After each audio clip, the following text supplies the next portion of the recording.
দুঃসংবাদ, ঘূর্ণিঝড়ের আশঙ্কায় রাজ্যের সরকারি কর্মচারীদের 2 দিন ছুটি বাতিল করল নবান্ন। বঙ্গোপসাগরে তৈরি হতে চলেছে ঘূর্ণিঝড়। সেই ঘূর্ণিঝড়ের আশঙ্কায় রাজ্যের সরকারি কর্মচারীদের 2 দিন ছুটি বাতিল করল নবান্ন। সেই সঙ্গে উপকূলবর্তী জেলাগুলিতে কন্ট্রোল রুমও খেলা হচ্ছে। ঘূর্ণিঝড়ের আশঙ্কায় আগামী সোমবার 24শে অক্টোবর কালী পুজো এবং মঙ্গলবার 25শে অক্টোবর সরকারি কর্মচারীদের ছুটি বাতিল করল রাজ্য সরকার।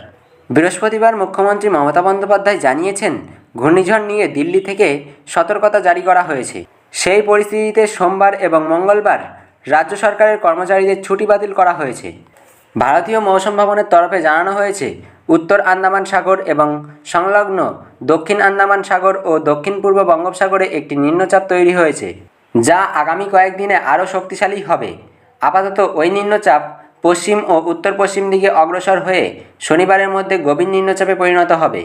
অবস্থান করবে পূর্ব মধ্য এবং সংলগ্ন দক্ষিণ পূর্ব বঙ্গোপসাগরের ওপর। তারপর রবিবার সেটি অতি গভীর নিম্নচাপে পরিণত হবে।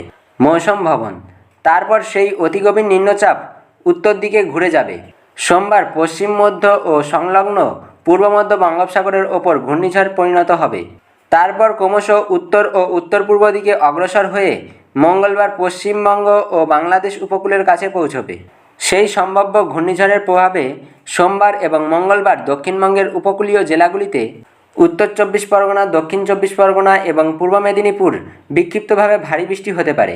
দক্ষিণবঙ্গের বাকি জেলাগুলিতে হালকা থেকে মাঝারি বৃষ্টিপাতের সম্ভাবনা জারি করা হয়েছে ভারতীয় মৌসুম ভবনের তরফে। মৌসুম ভবন, সোমবার এবং মঙ্গলবার উত্তর বঙ্গোপসাগরে হাওয়ার বেগ ঘন্টায় 70 কিলোমিটার থাকতে পারে।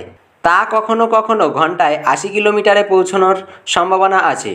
মঙ্গলবার ঘন্টায় 70 থেকে 80 কিলোমিটার বেগে হাওয়া বইবে। দমকা হাওয়ার বেগ ঘন্টায় 90 কিমি পৌঁছে যেতে পারে। আমাদের কাছে আপনার সময়ের দাম রয়েছে, তাই আমরা অযথা খবর দিই না, আমরা দিয়ে থাকি পয়েন্ট খবর। আমাদের এই শর্ট নিউজ আপনার কেমন লেগেছে তা নিচে কমেন্ট করে জানাবেন। ভিডিওটি ভালো লাগলে অবশ্যই একটি লাইক এবং সাবস্ক্রাইব করবেন।